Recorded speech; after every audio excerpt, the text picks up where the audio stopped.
Sharon, I'm gonna let you, What do they do? go to closed session. Oh, We have two closed sessions. where is it? The first, you got a 4:30 one? Yeah, look at the front, top, back Back, sheet. you got, The Oh, top- I read the same thing? there's two, It's there's one slightly for 4:30. different. Here, read this one, read this Oh, one. okay. Oh, I didn't get to the back. I move that the Randolph County Board of Education go into closed session pursuant to North Carolina General Statute 143-318.11A 1, 3, and 6 to preserve the attorney-client privilege and to discuss confidential personnel matters protected by North Carolina General Statute 115C-319. All right, we have a motion, have a second. Second. All those in favor say aye. Motion carries.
At this time, I would like to call our regular monthly board meeting back to order.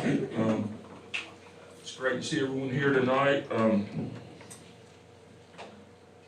This is our first board meeting with a full, where we recognize our staff members and students, and that's the highlight of our meetings each month, when we can cream of the crops, what I like to call them. And we have a lot in Randolph County, and we certainly appreciate each and every one of you, and for you coming out tonight. And I know this board looks forward to recognizing you. And the students, I was looking over the names tonight, and I can't help but to recognize this. And I went out and spoke to Caleb Dubla, Wheatmore High School, and it's so good to see him here tonight. I mean, if you ever doubted a miracle, wondered if miracles happen, I have a miracle in my life, so I know all about them. But his family has a miracle, and he's here tonight and doing great. And it's, you know, we talked about it in the board meeting when that happened, the accident. But I just couldn't help but touch seeing kids like that out here tonight, and being able to live life and enjoy it again. That makes it so special. And when I saw him come in the room tonight, that's a highlight for me. As any of our star students, you're all highlights, but that one hit really close to home. And it's great. I mean, we appreciate you coming tonight, and it's just an honor and a privilege to serve on the board in Randolph County. And I'm really proud of the school system and the great employees and students and all we have. And we're certainly thankful for them. At this time, I'm going to ask Mr. Burgess if he would lead us in a word of prayer, please. Lord, thank you for the opportunity to gather here today, and just pray that you'll give us a board of wisdom to make the right decisions. Most of all, dear Lord, we come to you and just we ask that you will wrap your arms around parents and families that in this community who have lost students, and sons, and classmates. We just pray that you will just watch after all the families involved and the schools involved. Lord, we just ask, Lord, just please protect our students and look after them, Lord. And most of all, Lord, we just thank you for your Son, Jesus Christ. In his name we pray. Amen. Amen. At this time, I want to ask you to stand for the Pledge of Allegiance. Pledge allegiance to the flag of the United States of America and to the republic for which it stands, one nation, under God, indivisible, with liberty and justice for all.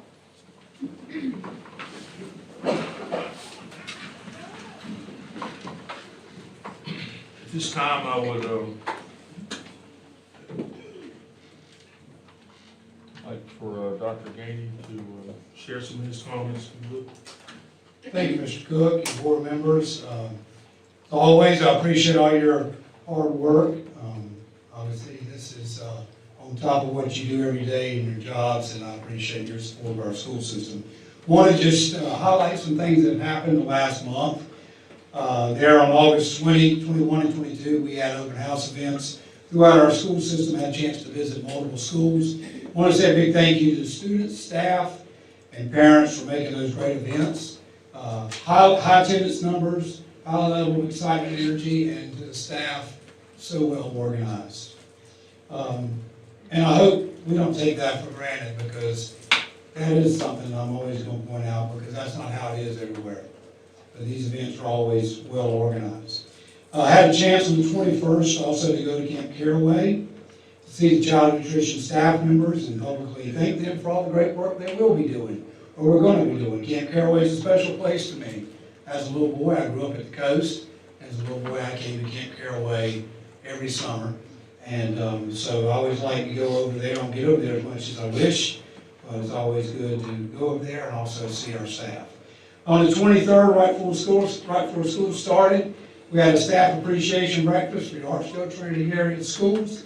And this was an Archdale Friends meeting, and I want to say a big thank you to Alwood Realty and Archdale Friends meeting for being the sponsors of this event. And that's another great example of the tremendous support for our schools throughout this county. The 26th of August was the first day of the 24-25 school year for 31 schools. One school, the early college, had already started on the 8th. To say it was a great day would be an understatement. It was better than a great day. Kids were moving as they needed to. Staff were doing what they needed to. Principals, teachers, support staff, parents were helping. It was just a great day. Always good to get kids back on campus. If you have been around me anywhere in the last 32 years, you would have heard me say many times, schools were built in this state and this country for kids. And I've enjoyed this summer, but I don't like going in empty buildings. So I do love the excitement coming back in with the kids. On the 4th of September, you may not know this, your children may not reach this stage in high school, but there is a tremendous program sponsored by the Asheville-Randolph Chamber of Commerce. It's a leadership program. It's called Student Lift. LIFT stands for Leadership Information for Tomorrow, and I had a chance to go to the orientation session. And very proud of our students. They always take advantage of this program. 26 students were selected. You have to be a sophomore or a junior. And 13 of the 26 were from the Randolph County school system. And that number is always very similar. Our students dominate the seats there because they see an opportunity to learn about their community and learn about leadership. I think I saw Shay Grosh in the back. Got a chance on the 8th of September, the other Sunday, to go to our Beta Club induction ceremony for the early college, and it was a Journey Church. Just want to say a big thank you to her and her staff for a great opportunity to showcase students. Last Wednesday, which was September 11th, I attended the 9/11 event at Eastern Randolph High School, and I want to say a big thank you to Susan Chapel and her staff members and her students for what was a great event. It's a great annual event.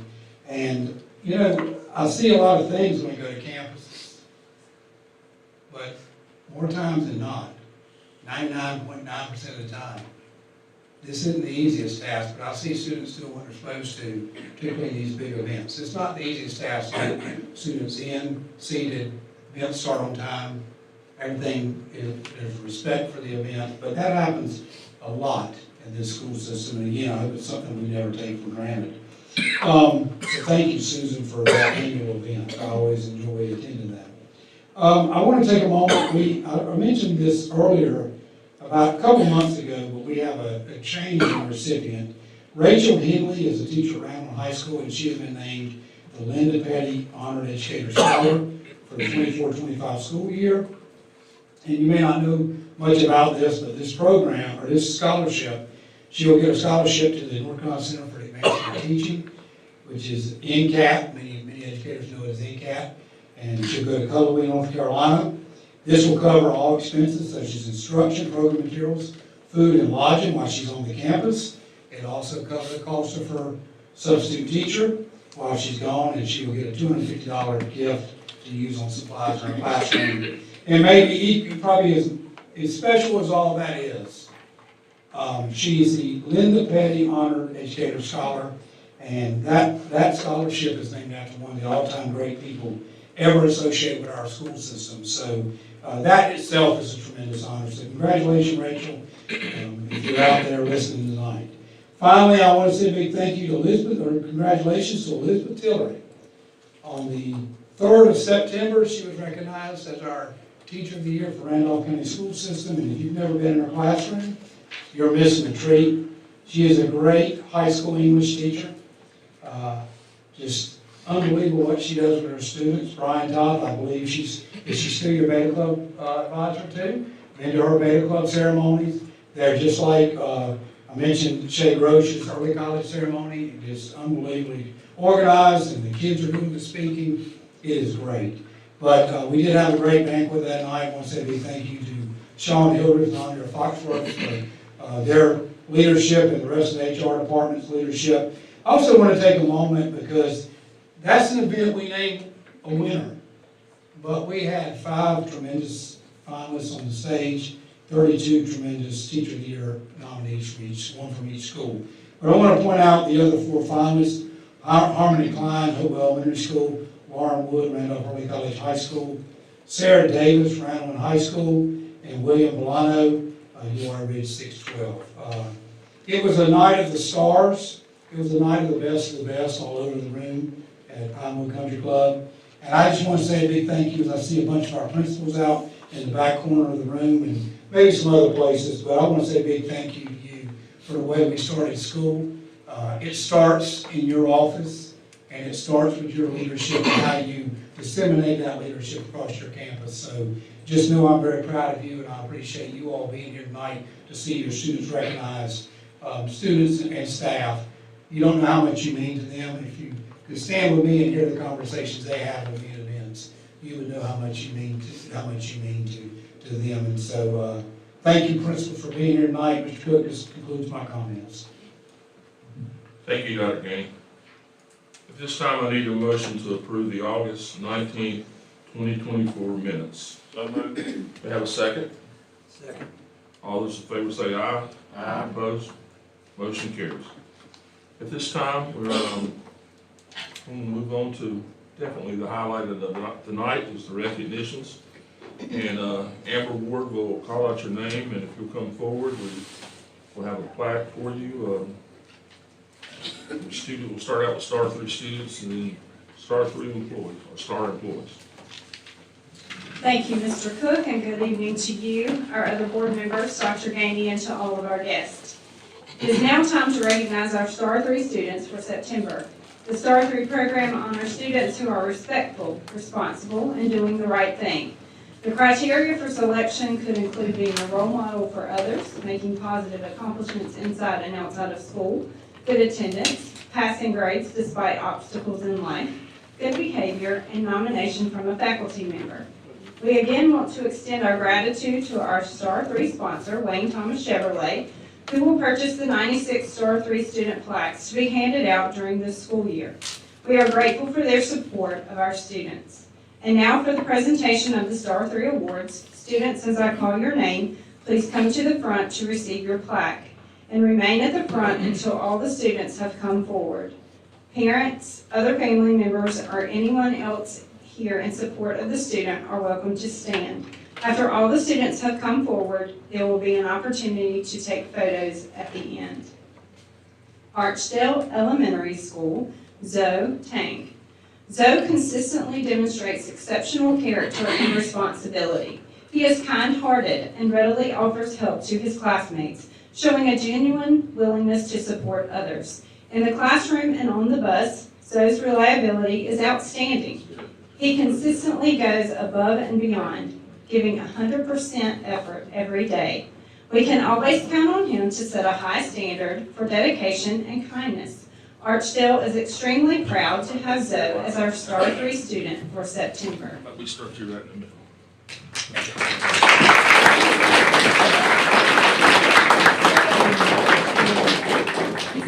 Hopewell Elementary School, Emma Simpkins.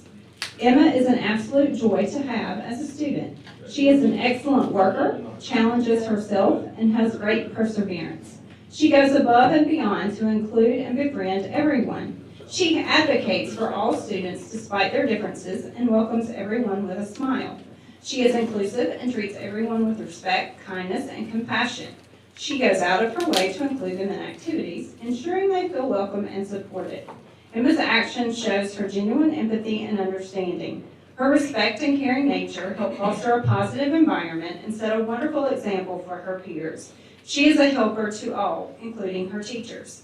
She has already developed a great understanding of who she is and wants to be. She is a light to anyone who knows her and always wears a huge smile on her face. Emma is a true inspiration to others, and we are so pleased to recognize her as our Star 3 student from Hopewell.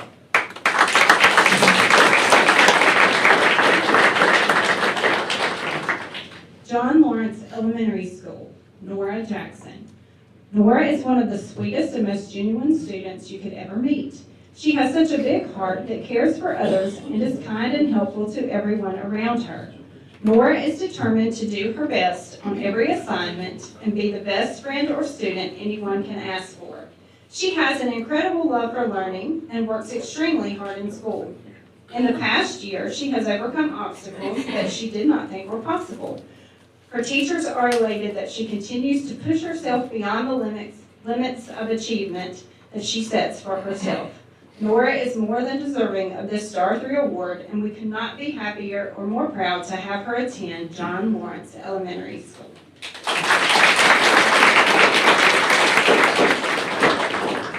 Newmarket Elementary School, Taylor Reed. We are proud to recognize Taylor Reed as our Star 3 student for Newmarket. Taylor is energetic and outgoing. She brings fun to the classroom, but also knows when to get down to business and work hard. Taylor is responsible and motivated to always do her best. Her teachers are constantly amazed at the perseverance she shows each day and her eagerness to grow. She helps her classroom peers when they need it. She is a caring individual who shows compassion to her teachers and peers. We are extremely proud to have Taylor Reed represent Newmarket Elementary School as our Star 3 student.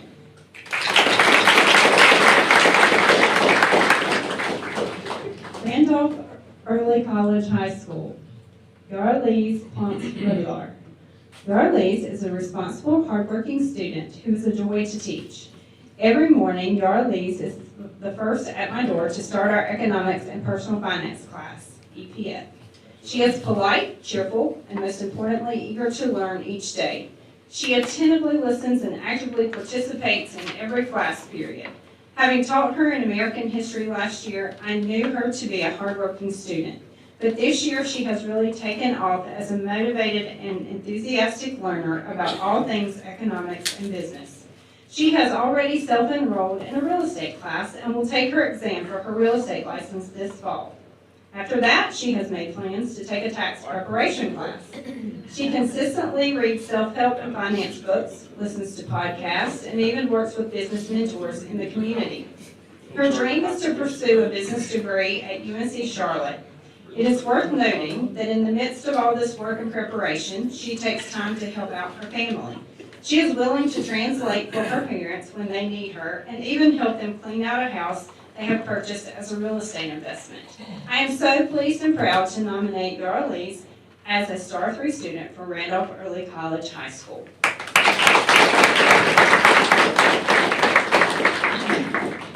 Trindale Elementary School, Juniper Baumberger. Juniper Baumberger is the definition of a star student. Juniper has a thirst for knowledge, a helpful attitude, and a kind soul that is wise beyond her years. Her teachers can look at her as a role model for her peers, and her friends can find an ally and cheerleader as they push through difficult tasks. Trindale is so proud to have Juniper Baumberger as not only a Trindale star, but our Star 3 student for September.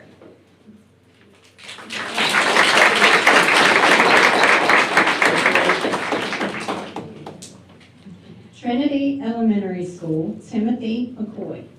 Timothy McCoy exemplifies every day what it means to do your Trinity best. He is an enthusiastic, passionate, positive, hardworking, kind, respectful, and creative learner. Timothy is one of the first ones in class each morning, and he always takes down everyone's chair for them.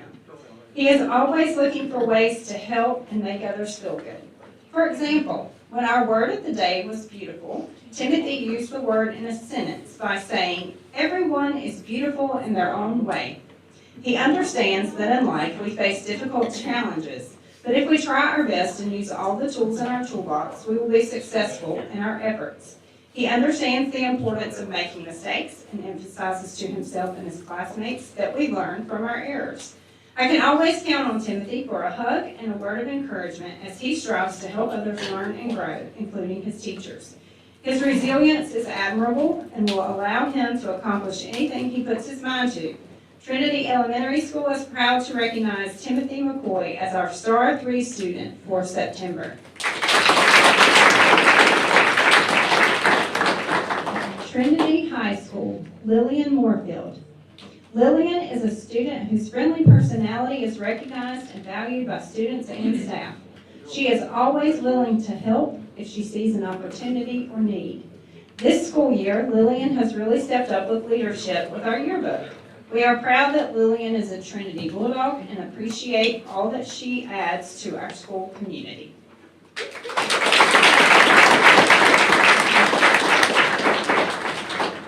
Trinity Middle School, Olivia Nance. At Trinity Middle School, Olivia stands out as an exemplary student whose dedication extends beyond academics. She is a person who is always willing to help. On the field, Olivia's selflessness shines through as she prioritizes teamwork and support for her peers.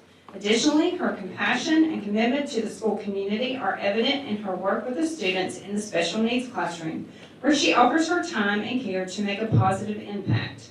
Olivia's remarkable blend of academic excellence, sportsmanship, and volunteerism embodies the spirit of true leadership and service that make us proud to call her a Trinity Middle School Bulldog.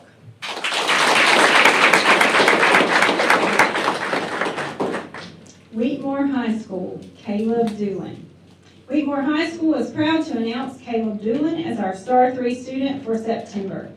Caleb truly exemplifies what it means to be a warrior.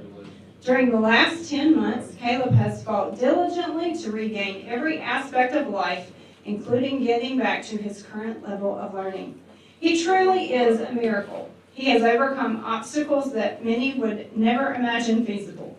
With great faith, determination, and perseverance, and a sense of humor, Caleb has succeeded and is excelling in so many ways.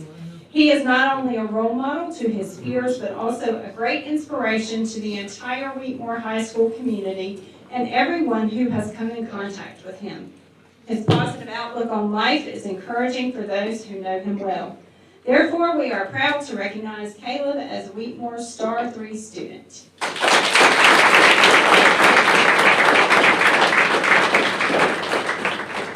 Wheatmore Middle School, Anna Black.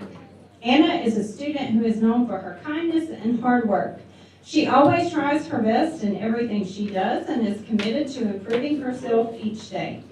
Anna is always there to lend a helping hand and puts others above herself. Anna is one of the sweetest and most polite students. Her goal is to become the best version of herself, and her positive attitude and dedication make her a great friend and a wonderful student.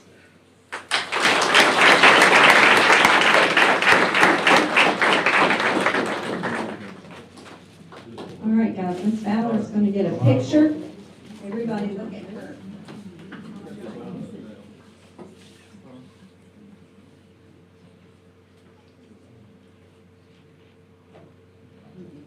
Congratulations, you may be seated.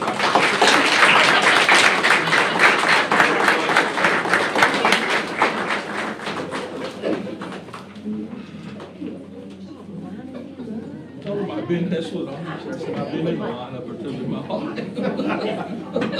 Look like you have experience in something.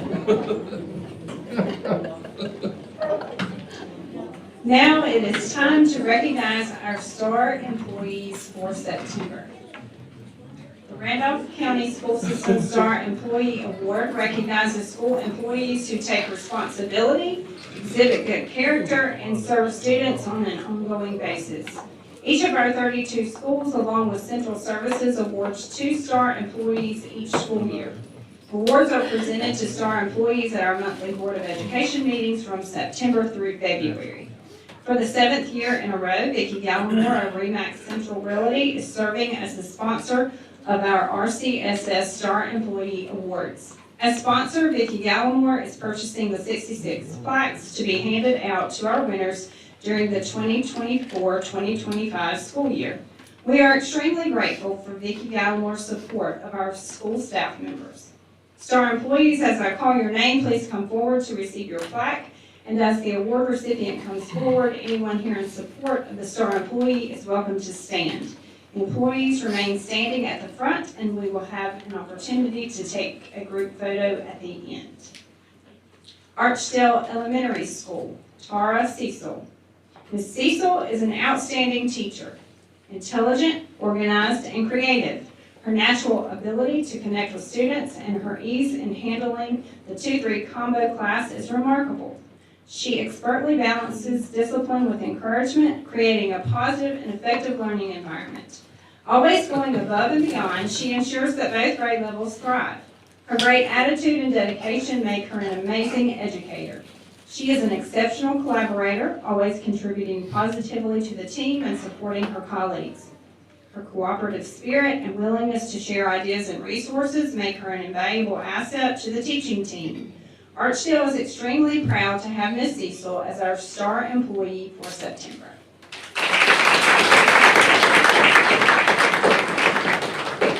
Hopewell Elementary School, Greta Traxler. Ms. Traxler displays exemplary dedication and unwavering support as our lead teacher. She demonstrates an unparalleled level of organization, seamlessly managing multiple responsibilities while providing thoughtful guidance to colleagues. Her ability to work efficiently and tirelessly, often going above and beyond, leaves us all in awe. In addition to her exceptional work ethic, Ms. Traxler is a source of invaluable support. She is always willing to lend a hand and provide encouragement. Her positive attitude, approachability, and commitment to Hopewell significantly impacts our staff and students daily. We are truly blessed to have such a fabulous lead teacher and are proud to recognize her as our star employee.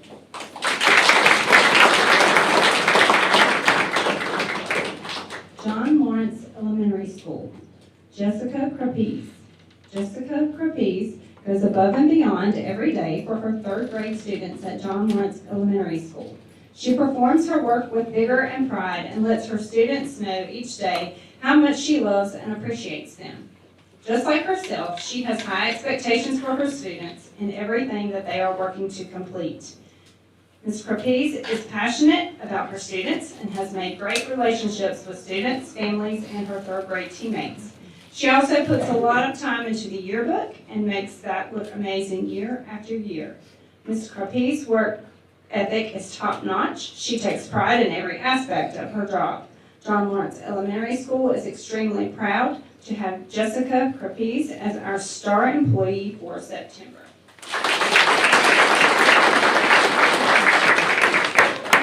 New Market Elementary School, Angie Taylor. Teacher Assistant Angie Taylor gives 100% of herself to our students.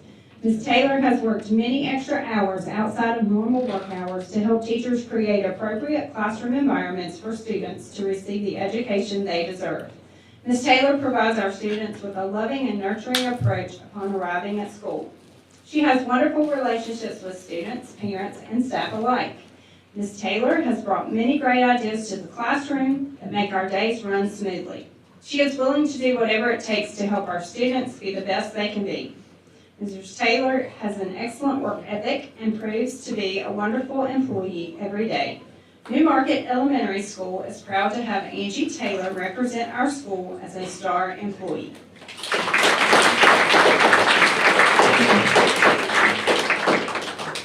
Randolph Early College High School, Wendy Kennedy Dan. Ms. Kennedy Dan is a dedicated teacher who spends countless hours beyond the classroom working for her students. She is always fully prepared for each day and works relentlessly for her students to have a rigorous yet rewarding experience in her English class. She treats her students with kindness and compassion. One student noted, "She makes me feel included and engaged with everything we do. I am grateful to be in her class." Another student noted her helpfulness and understanding, stating that the class is perfectly paced and he loves the class discussions. She is a member of the problem-solving team and has worked tirelessly to provide juniors with ACT preparation each year. Randolph Early College High School is lucky to have such an amazing educator, and we are proud to recognize Ms. Kennedy Dan as our star employee.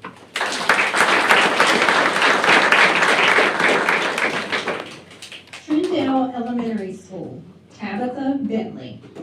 Tabitha Bentley has truly distinguished herself as the star employee at Trindale Elementary School, stepping up to take on multiple vital roles with grace and professionalism.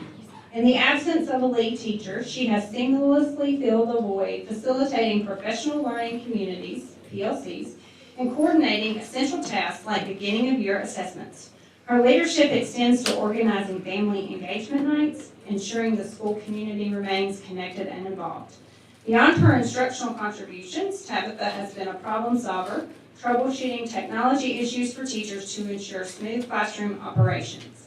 By taking on these responsibilities, she has directly contributed to the success of teachers, providing them with the support they need to focus on instruction.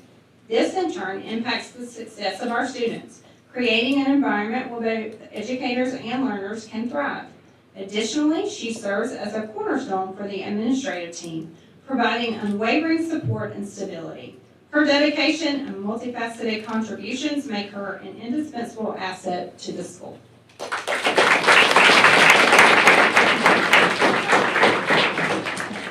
Trinity Elementary School, Chris Pond. Chris Pond is a leader at Trinity Elementary School. She serves as an exceptional children's resource teacher and is also serving as EC chair this school year. She has embraced her new leadership position within the school and is mentoring a BT2 extended content teacher. She works hard each day to meet students where they are while holding them to high expectations. Chris Pond is a valuable member of the Trinity Elementary School Bulldog family. We are proud to recognize Chris Pond as our star employee for September.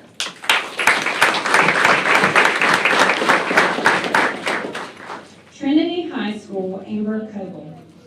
Amber is always helping everyone. She does her job well while also being a light on Trinity's campus. Her positive energy radiates through the front office and makes students, staff, and families feel welcome, valued, and safe. We are very thankful that Amber is a member of our Trinity School family.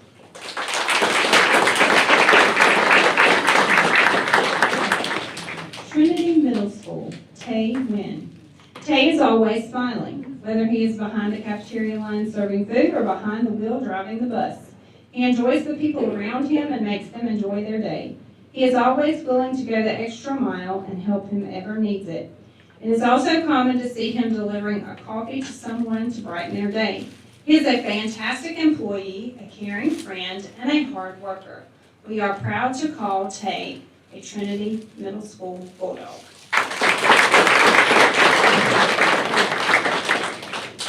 Wheatmore High School, Melinda Wheeler.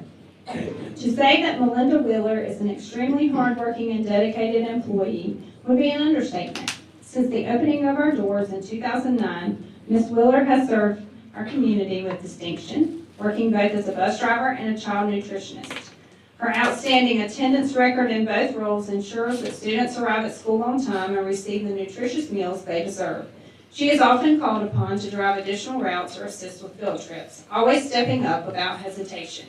Ms. Wheeler believes that her job performance is a direct reflection of her character. She leaves no stone unturned in completing her task and ensuring that every child's needs are met with the highest level of professionalism. Wheatmore High School is proud to have Ms. Melinda Wheeler as a member of the Warrior family and our star employee for the month of September.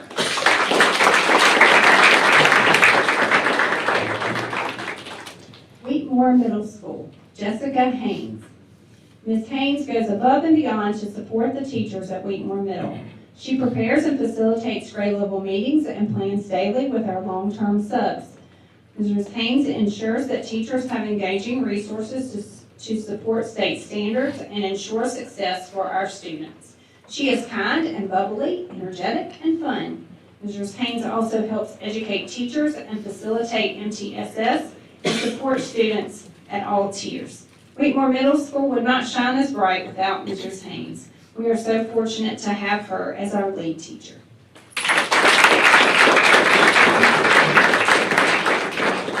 All right, Ms. Fowler's going to come get your picture.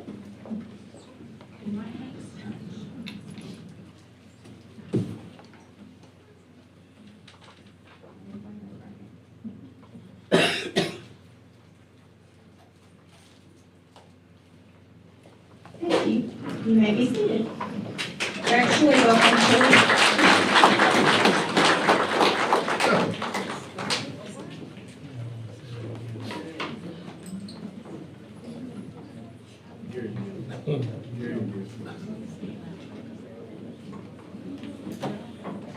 All right, at this time, like I said, we thank you all for coming, congratulations, and I noticed that was all women that were, employees, recognized tonight, that's the first. We have one man, we have one. Wasn't here scared. Wasn't scared. Here, oh, I'm sorry, I didn't see. I didn't see, there were, I was. No, he was scared. He didn't. Scared he didn't come, okay, wow. Maybe next month. Anyway, thank you for coming, and you're free to leave.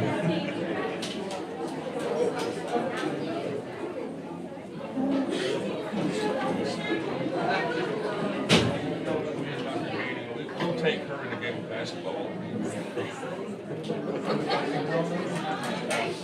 That's what I thought they used to tell us. I was telling Marty, give them, they can tweet. They can't tweet it. Don't get lost.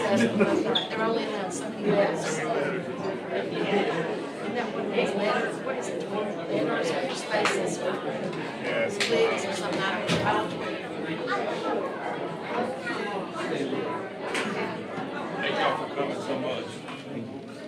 Thank you. Appreciate your prayers. Wish you the best. Take care. Good night. Congratulations. Thank you.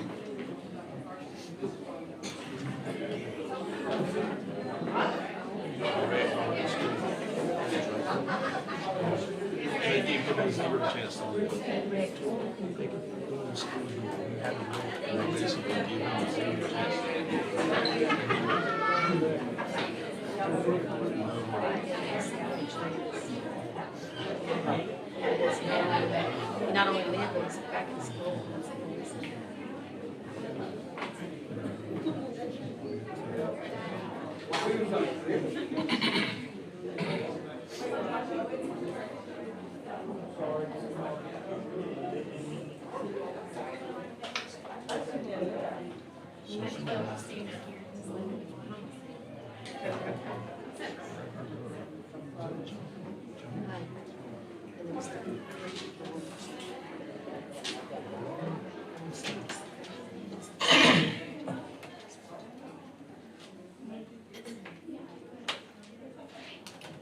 Okay, at this time, we're going to be moving into the public comment section of our meeting. I think you need a motion to approve the agenda, actually. That's Sorry. after this. That's after this. Okay. Okay. Oh, What you say? She's talking about the motion. It's after this. Second, okay. Okay, at this time, we'll move into the public comment section of our meeting. I'm not sure if I spoke to anyone here tonight on the phone, but I spoke to several people, and they had emailed me, and I called every one of them. We talked about the situation you're probably here to speak about tonight. And I assured each of them, and I would assure you tonight, that this matter that you're talking about was thoroughly investigated. I do not mind, sorry. I'm sorry, I'm talking, what'd you say? I said bullshit. That man sitting right there beside you, what does the back of that sign say? Hold on, let me finish. Are you gonna Students react? first. Hold on, I'm not, Okay, you know what? you hold on. I'm gonna give you I'm gonna finish. This is my time. And I said it was thoroughly investigated by the school system and law enforcement. And law enforcement worked very hard on this, I know that for a fact, and no misconduct was found. It is our policy as a board that we do not respond to public comments, but we also have a policy that people do not have the right to come up and talk about individual staff members by name or slander people. That's our policy. We want to hear your concerns. We want, including your concerns about the safety of your children or how we can improve as a school system. But we ask that you don't cross the line into personal attacks. We cannot allow personal attacks, and I will not allow personal attacks. If I ask you to stop, if I have to stop you, I'll ask our attorney to warn you if you're crossing the line. If you cross the line and you don't stop, you'll have to leave the meeting. So at this time, I'm going to call John Drinks up, and you have 3 minutes. Thank you very much. You're welcome. I do apologize for that outburst. Accept. My question for you is, Stephen Gaines, what does that sign say in the green behind you? It says students first and all we do, correct? Explain to me why there is a physical education teacher working in an elementary school that for the past 12 years has been accused of sexual misconduct. We're not gonna talk about confidential So my personnel question is matters, this. sir. If that sign says students first and all we do, then what exactly is it that you do? Because apparently y'all aren't taking a man out of a school to where the children have a little bit more sense of common, Again, more we're common talking sense. about To confidential where they personnel have the right to matters. know what's right between right You're and wrong welcome into to an take elementary those to school. the human For resources. kids that think Take everything's it. school. So you're We're gonna gonna take have a man out of a school, a school where the kids know what's going on and have a better sense of it. Into a situation where the kids don't know nothing. They eat crayons, they lick windows. They're kids. But yet you still have someone working for the school that likes to walk into the girls' locker room. Sir, Okay, it's then- my responsibility to notify you that the Equipment in individual's locker room. attorney You are a has told male us teacher, that you she do will be not seeking belong in the legal girls' locker action room. against anyone who And I defames promise you, as a your small client. town, this small town, no, I'm not gonna sit up here and make threats because that's illegal and I'm not gonna do it, but what I will tell you, is that at the end of the day, this matter will be handled. That's a threat. That is not a threat. It sounds like one. It will be handled legally. How about that for a threat? What? Say it again. Legally, it will be handled legally. So if that is considered a threat, put me in handcuffs now. I'm not making a threat, I'm making a promise. I know how small town shit works, and I can tell you now that it is not gonna be taken lightly by these parents. And you guys, But, you know, what do I know? What I know is that there is a person working in our school that does not belong around children. I'm gonna ask you one And question. if he ever and puts I'm his gonna- hands on my daughter, I'm I gonna asked- explain to you this, there will be a physical threat. One of the questions that I asked everyone, I said, what if, and we're all vulnerable.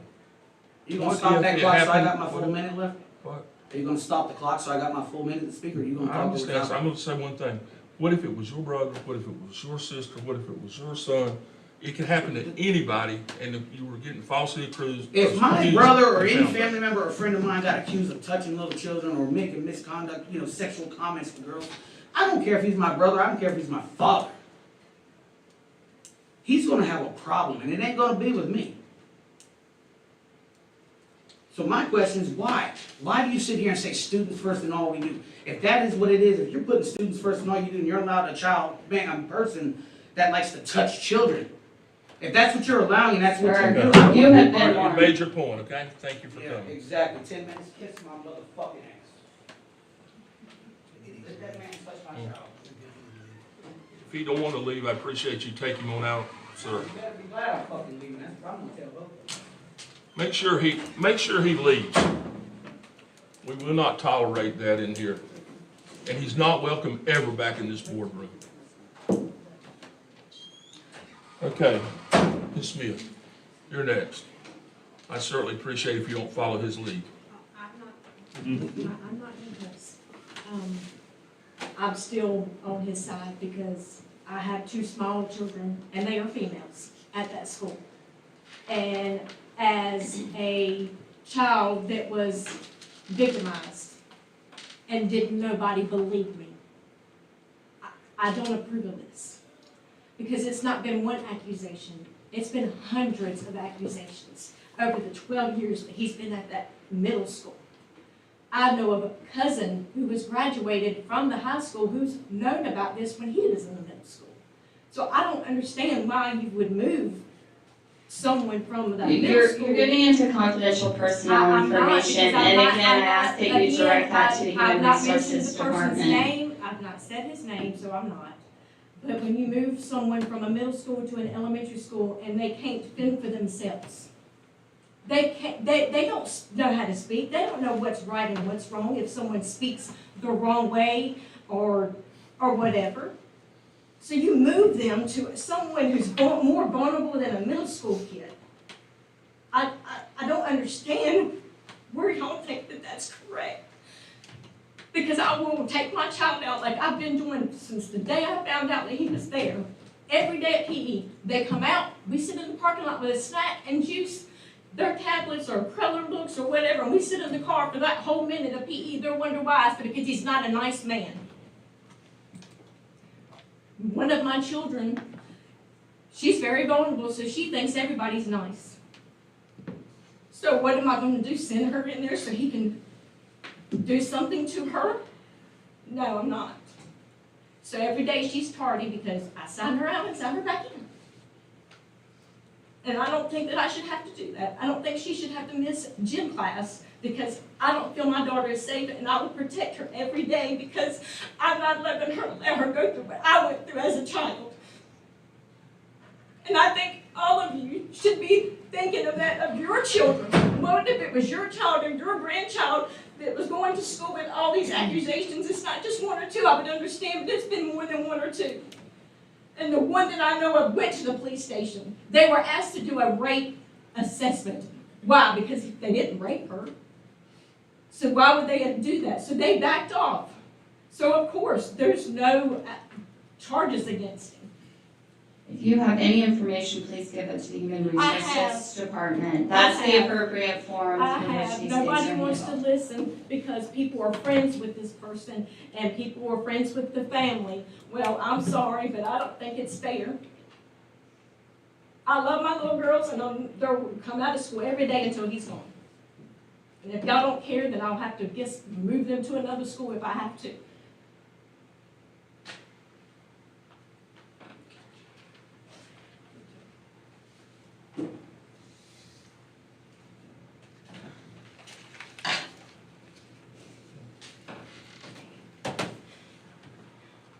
Thank you for sharing your concerns. At this time, that completes the public comments. I need a motion to adopt the meeting agenda. So moved. We have a second. Second. All those in favor say aye. Aye. Opposed? Okay, moving on. Dr. Gainey, present first.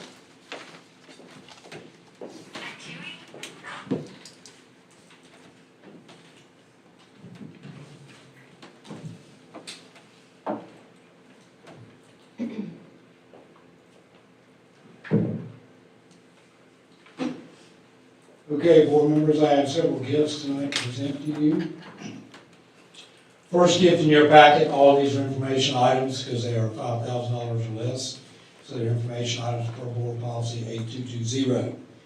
First gift on September 3, Carrie Cole, Principal Coleridge Elementary School, made me aware of a gift to her school from Pastor Boone from Piney Ridge United Methodist Church in the amount of $3,100 to be used for instructional materials and student needs.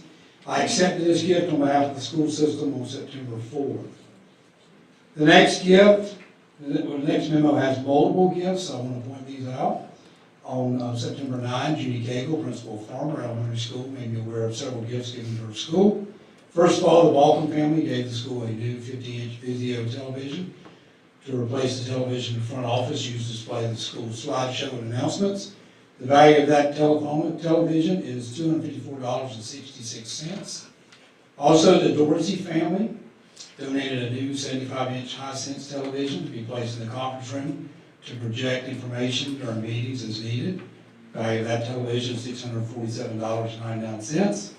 And finally, the Dorsey family donated a television wall mount to mount that television in the conference room with a value of $24.99, and I accepted these gifts on September 9. The next gift in your packet is on August 20. Carla Miller, Principal of Hope Elementary School, made me aware of a gift to her school from an anonymous community member in the amount of $1,000 to be used for general student needs. I accepted this gift on August 21. The next gift in your packet, August 27. I had an email from Justin Pugh, Principal of New Market Elementary School, regarding a gift from the New Market Civitans Club in the amount of $500 to be used for the school's cross-categorical program, and I accepted this gift on August 28. The next gift, September 3, Anthony Gross, Principal Northeastern Randolph Middle School. I made me aware of a gift given to the school by Landmark Baptist Church in the amount of $100 to be used for the school's backpack food program. I accepted this gift on September 3.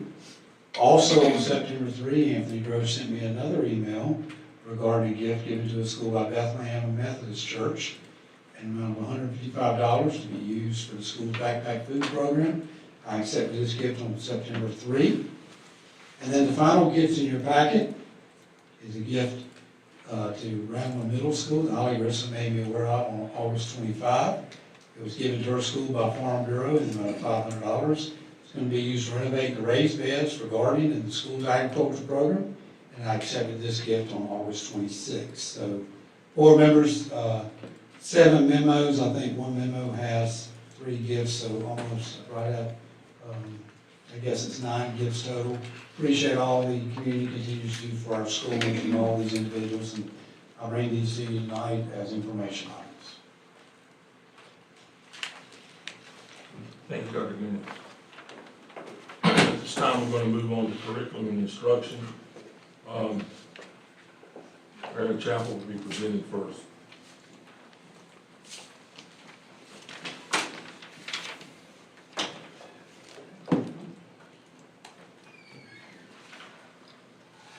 Good evening, board. It's good to see you, and it's a pleasure to be able to be the one that can bring you another informational item per policy 8220. We have a grant, in the amount of $5,000 or less, and it was for Wheatmore High School. They received Donors Choose Grant, the amount of $294 on August the 29th. That grant would be used to buy a classroom novel set entitled A Long Way Down. Summer Stadler, English teacher at Wheatmore, had submitted that request. So, Any questions? Thank you. thank you. Thank you, Larry. It's time, Meredith, to come up with a school performance information, the data. How you doing tonight? Thank you for having me. It really is a privilege to be here tonight to share with you our 23-24 school accountability performance data. So on September 4th, 2024, the Department of Public Instruction, So the Department of Public Instruction on September 4th, 2024 released school performance data from the previous school year. That included end-of-course tests, end-of-grade tests, overall student proficiency data, school performance grades, school growth data, English learner progress, and high school graduation rates for the 2023-2024 school year. So the North Carolina accountability model includes a whole slew of data points, and so there's a chart at the bottom of that page that shows how the data is broken down based off of elementary and middle as compared to high school.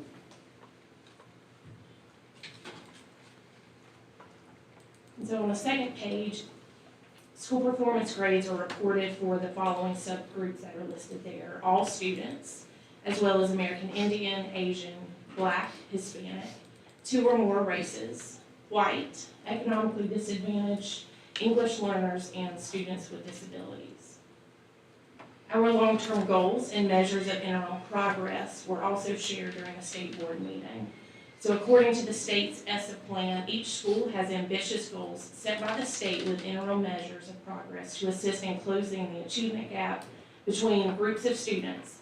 Long-term goals and measures of interim progress have been established for the following areas that are listed there: reading and mathematics assessments in grades 3 through 8, reading assessments in grade 10, mathematics assessments in grade 11, 4-year cohort graduation rates, and English learner progress.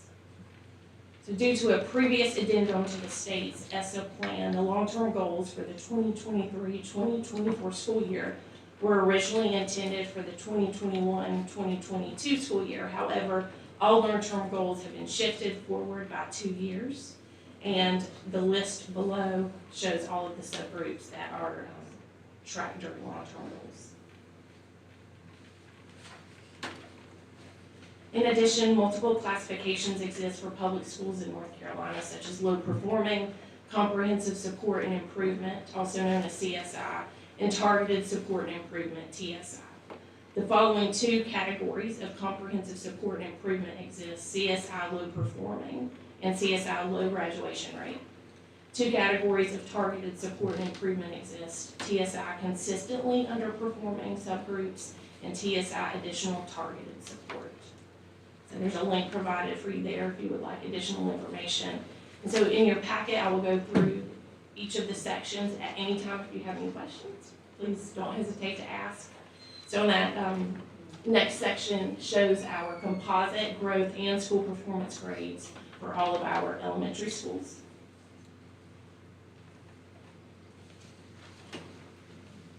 And then we have our middle school composite school performance grades. Mary, and you may have said it at the beginning there, and I wasn't smart enough to understand what you said, but was it a few years ago, weren't they moving like to a 10-point scale or something? Was that, I'm thinking about something different. We originally started at 10 and went to 15, probably. Okay, 10 went to It went 15. 10. 15 has not come in yet, or? No, 15 is, it's 15. Okay, It's, a B, A is 85 to 100, B is 70 to 84. okay. How long ago was that, Meredith? Do you remember? It's been quite a few years, I don't know the exact year. Okay. And so after that, we have our high schools, school performance grades. Can you refresh my memory why they don't split UR Ridge? It has one school number. Very similar to, I think that's what they do with the charter school down the street. They have one school number, so they're represented as one grade for K-12. That would be my best explanation, Mr. Gould, is it has one school number instead of two. It's not So- split. It's one school. It's one school, but it's Yeah. hard to determine where your shortcomings is in the middle school Well, area and the high school area. You can drill down into the grade levels, but I would say, honestly, it can help you and it can hurt you. Right. There's factors Two at edged- the- two there's edged factors sword. at the high school level that the other levels don't have that help you, and that's just my observation over the years. So, I know, Meredith, you may have something different, but that's my take on it. Perfectly worded. And so they do have several additional indicators that a traditional high school would not have, but that's something that we do drill down to as a team every September. On the next page, you will see the graduation rate data, both the 4-year graduation rate as well as the 5-year graduation rate. Our 4-year graduation rate is what is included in the accountability model. The 5-year rate data is reported just as an information item only.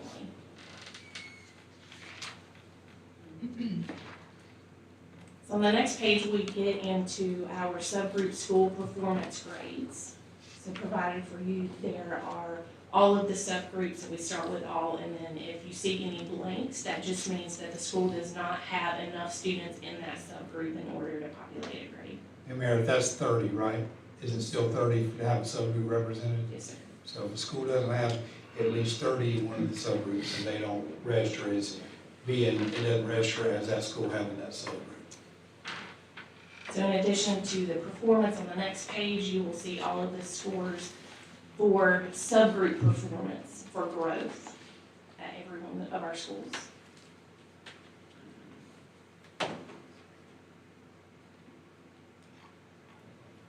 On page 8, we begin the section that identifies the federal long-term goals. And so the first page will be the reading long-term goal status by subgroup. And just for everyone's information, this reflects students that scored level 4 and 5 proficiency. So instead of looking at students that are proficient levels 3, 4, and 5, the federal goals just focus on 4 and 5. Followed by the math long-term goals.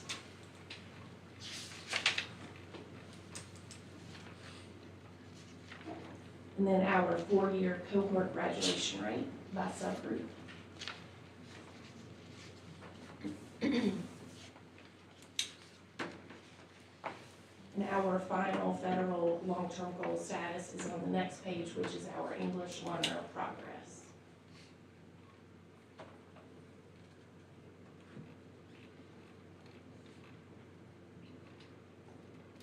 On page 12 of your packet begins our section on low-performing school designations.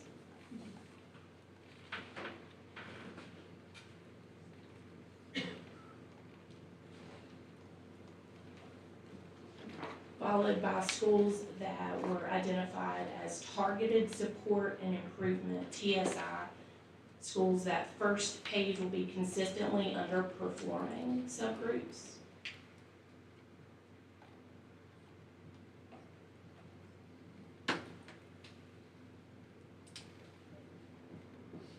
And followed by schools that have targeted support and improvement, the additional targeted support, also known as TSI-AT schools.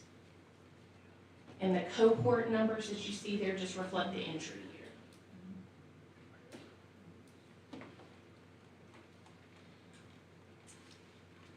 The last 2 pages in your packet are the summary memo that Dr. Gainey sends out to the board. So if you have any questions at any time about any of this data or just want to talk through it, please reach out to me. It's what I do each and every day, and I would love to answer your questions. But please know we use this work all year long to drive our continuous improvement, and we're just keeping on working to do what's best for our students. Thank you. Thank you, Meredith. We have a lot of work to do, and we will continue to work at it to continue to get better. Appreciate you, board members. The data conversation meetings have been going on steadily with principals, lead teachers, assistant principals as a group coming in. So we will work, we will do better. Meredith, before you start on the next item, board members, any questions about performance data?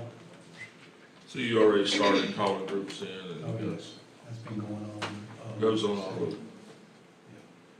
But it's, I mean, when you look at it, some of it's disappointing, some of it, but you continue to see the same, like, groups over and over. And, it's just hard to,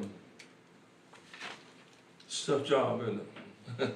It's a tough job teaching. I mean, you try, but you don't get to pick and choose, and it's tough.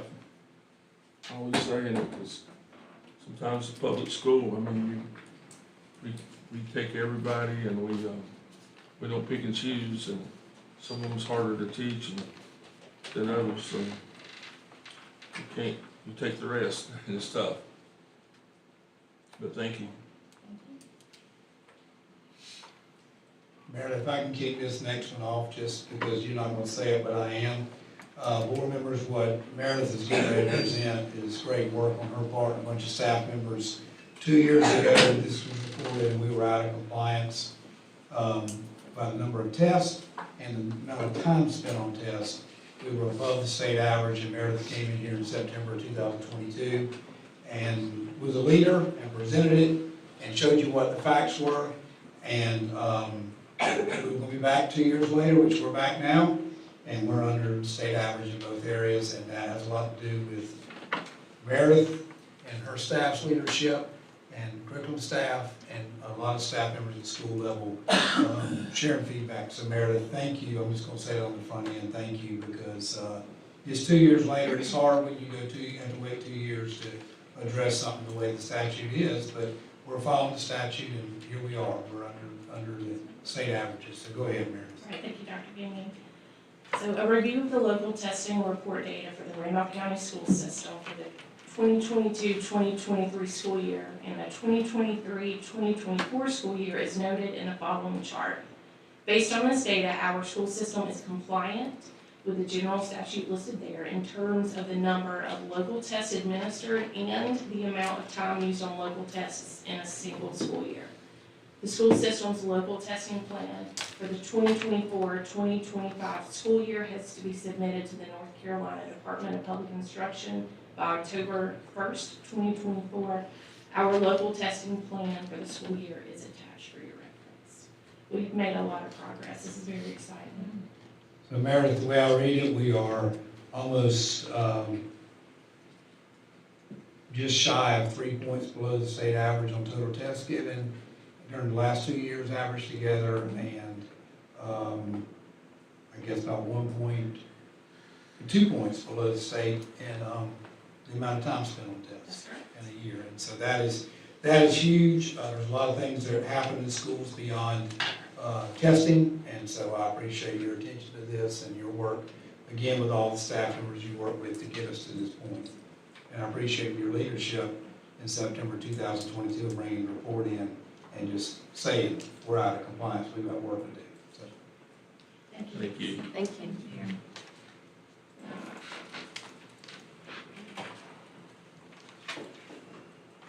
Okay, so up next is Ashley Barr.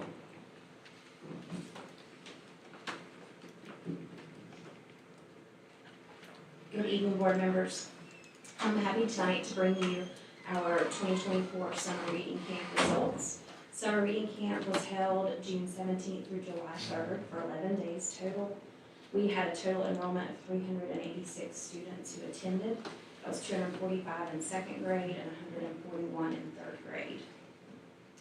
Out of those children, we had 105 who took the Read to Achieve test and 136 who took the M-Class summer benchmark assessment. And from that, 17% of our students passed the Read to Achieve test and 15% passed the M-Class summer benchmark assessment. That was compared in 2023 to 17.9% in Read to Achieve and 4.2% in M-Class. So we did see a pretty significant spike in the M-Class benchmark improvement. I'd be glad to answer any questions you have about overall.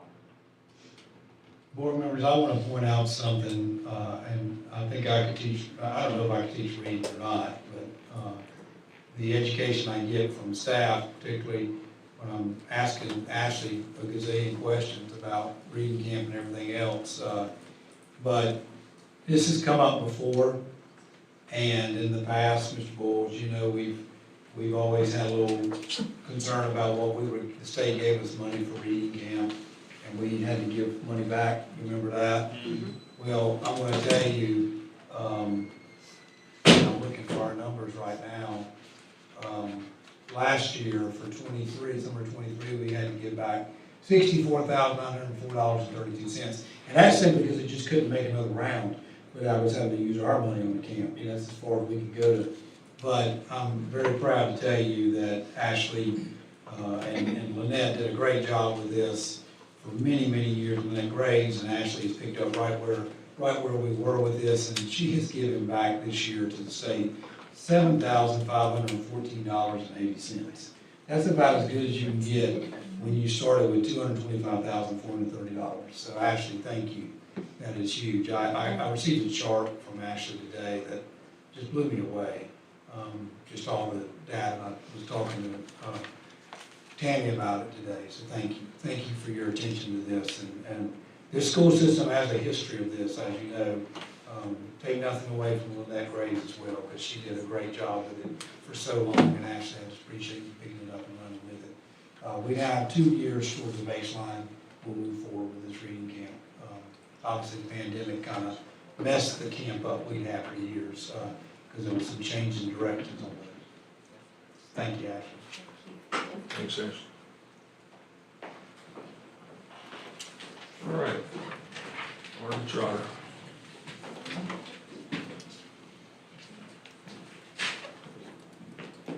All right, good evening, board members. Tonight I bring to you the monthly reporting of contracts that exceed $50,000. I have 2 of those for you tonight. First one is Books International Incorporated. That's Letterland materials for the elementary schools, and that's in the amount of $169,050.94. 95% group is our 95 phonics and workbooks. Again, that's for the elementary grade levels, and that's $62,223.60. That's the only 2 that I have for this board meeting. Thank you, Marty. All right, next on the agenda is our audit report for the 2023-2024 school year. I'll invite Shannon Dennison to come up with Anderson, Smith, and White. At your place, you should have a blue booklet. She's going to be talking about some of these numbers that are in here, but she's got a presentation. And while she's here, I just want to thank her and her group for their efficiency and the way that they come in and do our audit. That's always a little nervous time for me, especially coming in the middle of the year, working on somebody else's budget that was started and finishing up. The first time back in this role for 20 years, it's a little scary, I'll be honest with you. But I appreciate the way that they conduct business and the things that they are always willing to help us with, answer questions, whatever it be. But this time I'll turn it over to Shannon Dennison. Chairman, board members, Dr. Gainey, it's a pleasure to be here this evening and discuss the FY 2024 audit with you. I'm pleased to announce that Randolph County Schools had an unmodified opinion on your June 30th, 2024 audit. That's a clean opinion, the best opinion that you can receive on an audit. So long-standing opinion for you guys, and congratulations for that. That's an effort, not only by the finance department, but several other departments. And as we go through our audit, we work with many departments, and lots of data is pulled together, and so I commend both the finance department as well as the rest of the staff here, because it truly is a collaborative effort between HR, finance, and each of the departments. A separate letter, we discuss any significant accounting estimates. The only ones included would be the ones that are going to be in every audit throughout the state of North Carolina. So nothing out of the ordinary there. We did not identify any misstatements, and we had no disagreements or difficulties with management. Everything we asked for, they were very quick to provide, and very easy to work with in answering any of our questions. Looking at the general fund, the general fund balance grew by about $2.9 million for about $12.4 million remaining in the general fund. Part of the addition in the general fund is from indirect costs related to all of the ESSER money that the district received. So that also benefits the increase in the general fund to be able to continue as you have in saving for kind of what you're coming up now as post-ESSER, where you're kind of coming off of those funds, and we'll talk about that in a little bit. Your capital outlay, you spent about $147,000, so relatively break even on that with a $4 million budget. And both your state and federal grants fund, you get what you spend, and all of those funds were spent.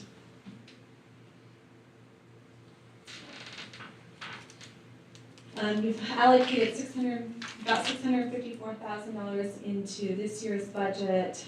You have about $364,000 restricted for Trinity Archdale from the tax that that district receives, and have about $10 million that has been completely unassigned that you all could assign to whatever purpose that you see fit in future years. So that's going to be basically your savings account that is not restricted. You're good, thank you.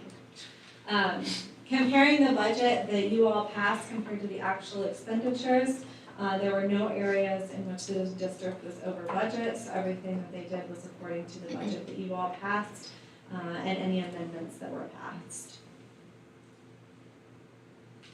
The school food service fund is going to be the child nutrition program.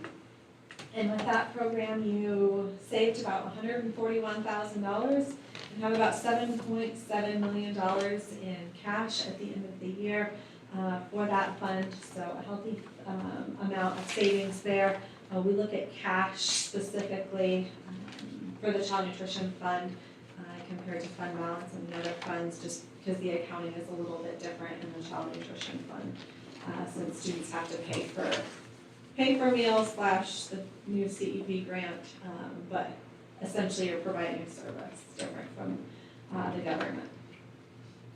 Audit findings and questioned cost, as you can see straight down the row, there are no findings and questioned costs, which is exactly what you want to see. That's the best report we can provide. Federal and state awards, that means all expenses that we reviewed. We did not find any expenses that were not spent according to what a grant is allowable to be spent for. So that's the audit information. I have a couple of slides of supplementary information to kind of put some of it in perspective. This is historical revenue over time. You can see in the darker blue color is going to be your federal revenue as you came into, county revenue. As the gray is going to be federal revenue. So as you came into COVID, the federal significantly increased, that light gray color. The dark blue is going to be county. With that, that does include capital outlay that the county provides. So the 2021, as you can see, there's a bigger increase that's going to be related to building and construction from a county perspective. Then COVID-19 related revenue, most of it's ESSER, but there's a few pots that are related to COVID that aren't specifically ESSER. And you can see the peak of spending of those funds were in 2022, and then it's slowly tapered off since then. As of June 30th, there was about $5.4 million able to be spent. At this point of the year, those funds have to be encumbered by the end of this month if they are not already spent. We did not look ahead past June 30th. So if they aren't already spent, they have to be encumbered by the end of this month and spent by the end of December. Local fund balance over time, again, the green is going to be your general unassigned fund balance, and that has just grown as you guys have had the ESSER funds and have been able to prolong what you're able to do with those funds. So again, just being able to continue growing. And that's all I have. Do you all have any questions? Ms. Dennis, I just want to say thank you to you, because you guys have watched for several years now since y'all been with us, and you guys have been very, very easy to work with, but, and very good to help us learn what's going on in our budgets and continue to get better, so thank you. Thank you. And Marty, I know you give a lot of people credit, but it just, like I said to the principals earlier, it starts with certain seats, and it's clearly your hand in this has been tremendous, so we appreciate that. More questions? Thank you very much.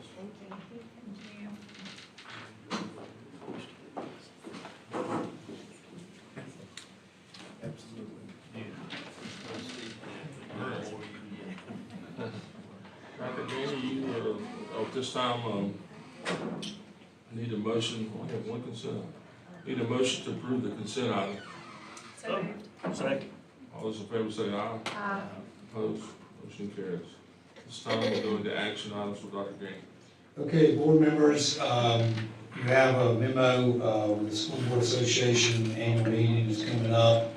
In November, I didn't put the dates, they're on your little calendar I sent out. I think it's 18 through 20, but it's on there. But there's at one point we go to delegate assembly, and we have to have 4 voting delegates, and we'll send in one. If you see the form, it has a list for all these alternates. I don't know where we get alternates from. I mean, we've always sent in 1 alternate and 4 voting delegates, so if you guys can give me some names to send in and take a motion on that tonight, that would be great. And Beverly and I will submit the form tomorrow, probably, or within a day or two. So we need 4 voting delegates and 1 alternate. I'm tied up that week. You go last year? I went last year. Who went last year? Who went? I did. You, Fred? I spent a year there a couple of weeks ago. Yes, Shannon. It was exciting, wasn't it? Yes. Yeah. You realize how blessed we are to be in Randolph County, I'll tell you that. I'm telling you. We're in a room where they don't many agree with us. I feel like I'm at a convention and I'm on the wrong team. Okay, I'll start it off. I'll go. I'm not sick. That's one. What day we gotta go? I didn't do it last I year. can't I'll- read this. I No, can't we read just this. go, I'll do it, Dr. Daniel. One Just afternoon. that one afternoon. I can do it. The 18th is Probably. Monday, I can, the let me 20th is double check Wednesday. the basketball schedule, but I so we should- got, who volunteered? I think everybody did. We got 3, we're at 3. Yeah. Fred, I did. Shannon, Everybody has with me. Mr. Lemire, so we need an We alternate. got 4. Ray, you want an alternate? No, because I did that one time, Sharon backed out. back down. If, how many we had to, I thought we had to have 3. 4 and an alternate. 4 and an alternate. Yeah. Tracy, do you have a cardboard stand up for you or something I can put in there? Well, maybe I'll be the alternate. Those, we can make We had to be those. like some of those other school systems, got 15 members on the board. How many days? So we have it.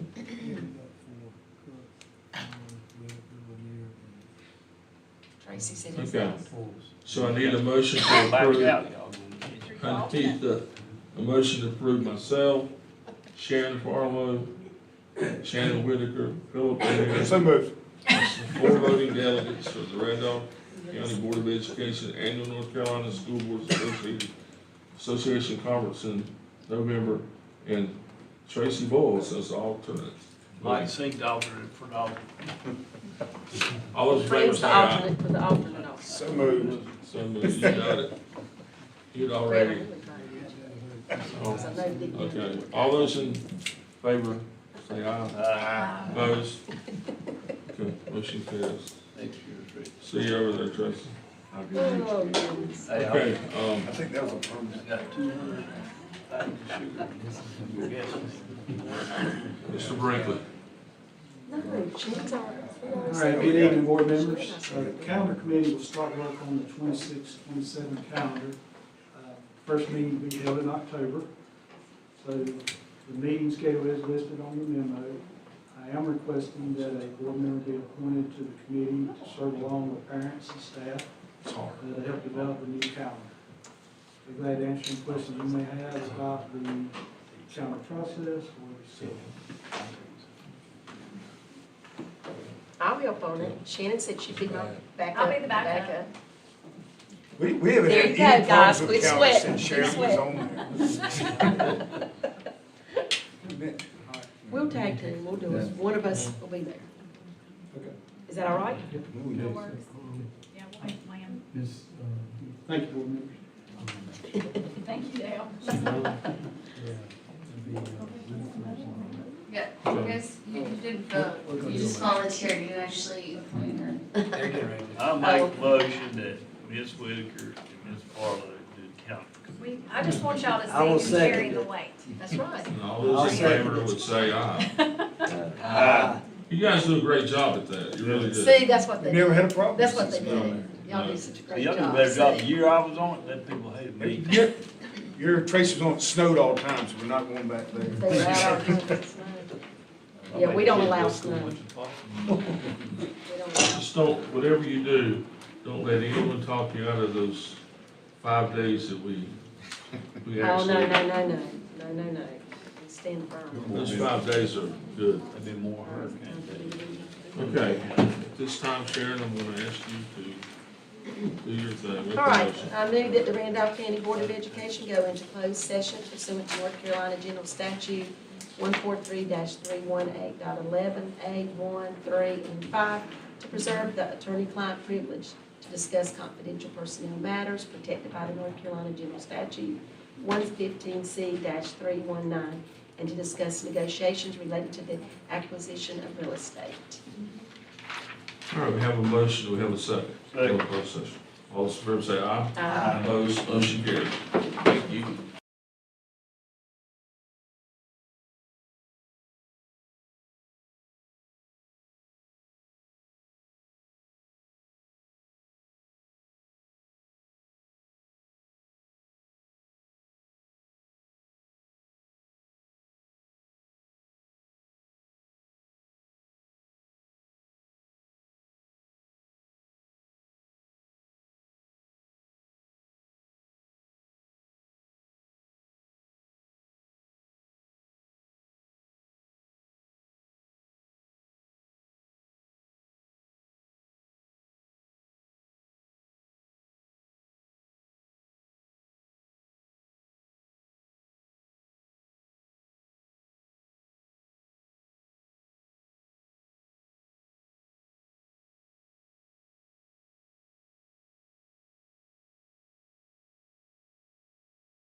Okay.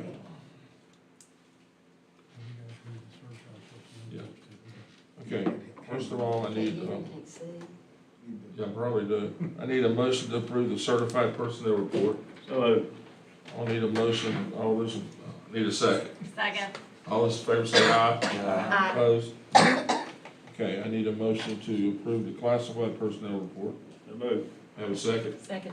All those in favor say aye. Aye. Okay, at this time, as you know, earlier this afternoon, we met and we discussed Dr. Gainey and what's next. But, so Dr. Gainey, you've continued to lead the Randolph County school system with strategic, long-range thinking and thoughtful attention to the needs of our students and staff. Over the last year, Dr. Gainey planned for the future in our county. At the same time, Dr. Gainey evaluated the parts of the school system that were already working well so that the quality of instruction would continue to improve. The board encourages Dr. Gainey to continue to work diligently to recruit and retain talented staff, including advocating for higher wages even despite significant challenges for the hiring in North Carolina at this time. Dr. Gainey's exceptional focus on safety has been critical, and we hope that all of the community will continue to support the Randolph County school system in keeping our schools secure. The board is grateful to Dr. Gainey for his hard work and devotion to the Randolph County school system. With that being said, Fred, I'll let you make a motion that, I Or move Sharon. that, I move that we extend, Dr. Gainey's contract for 1 year, that the school board extends it 1 year. we have the motion, we have a second. Right. All those in favor say aye. Aye. Opposed? Okay, Fred? And I motion that, we increase Dr. Gainey's salary by 2.5%, for the coming year. I'm sorry, not for the coming year, not just for this year. Chad, now you need to redo that. All right, we have the motion, do we have a second? Second. All right, all those in favor say aye. Aye. Opposed? All right, motion is 6-1. Okay, with that being said, I'll make a motion to adjourn. okay. One more thing I just want to say. We also realize this is about you, but we also realize it takes a team effort. It takes everybody working together, and you have a lot of great teammates out here. So even though I said Dr. Gainey, we do appreciate you guys too, and know you're without the team, you have no. You have a good coach, but you got to have a great team.